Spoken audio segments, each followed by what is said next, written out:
Hello mga kakusina! Welcome to my channel! Gagawa tayo ngayon ng napakadaling chocolate ganache. So usually, gumagamit tayo ng microwave para mag-melt ng chocolate at cream. Or kaya, nagbo-boil tayo ng tubig para sa double broiler. Ngayon, gagawa tayo ng chocolate ganache gamit ang isang step lang at napakadali. Panoorin niyo ang aking recipe. At sa lahat po ng mga subscribers or bagong subscribers, welcome po kayo sa aking channel. Please like, comment down below, and please tap the notification bell po para sa mga updated recipes.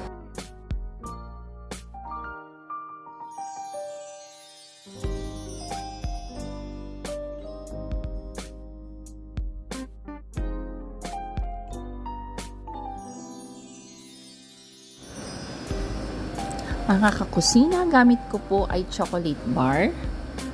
Ayan, kahit anong brand ang inyong gamitin, pero napakasarap po yung Belgian chocolate para sa chocolate ganache. I-break lang po natin into pieces. Hinihiwa ko po ng maliliit.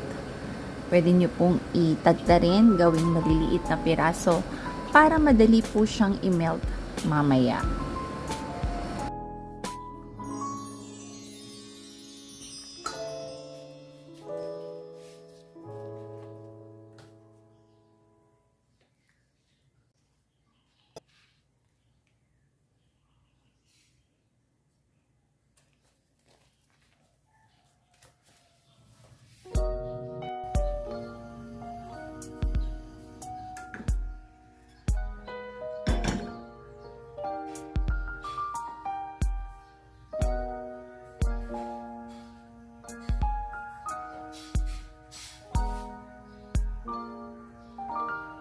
Ito na ang pinakamadaling proseso ng paggawa ng choco ganache.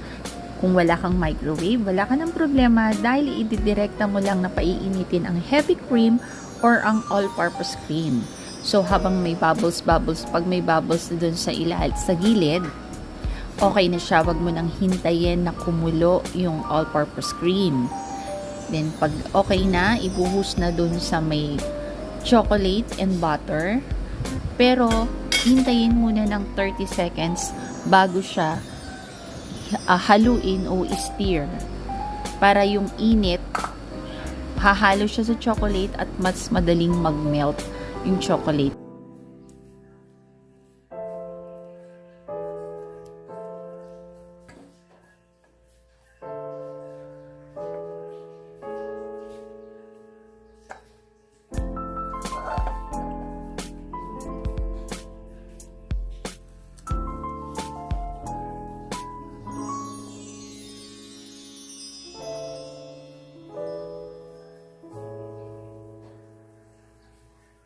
So, after 30 seconds, ready na siyang i-stir o ihalo. Kasi, pag matagal naman, lalamig na po yung cream.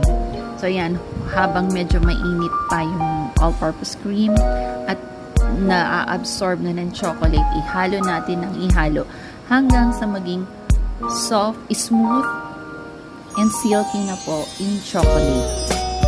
At ready ng ating chocolate.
Ready na ang ating chocolate ganache. Nakagawa po ako ng 650 grams dun sa 500 grams na chocolate na ginamit. Dahil hinaluan po ito ng all-purpose cream at saka butter. So, napaka-creamy niya.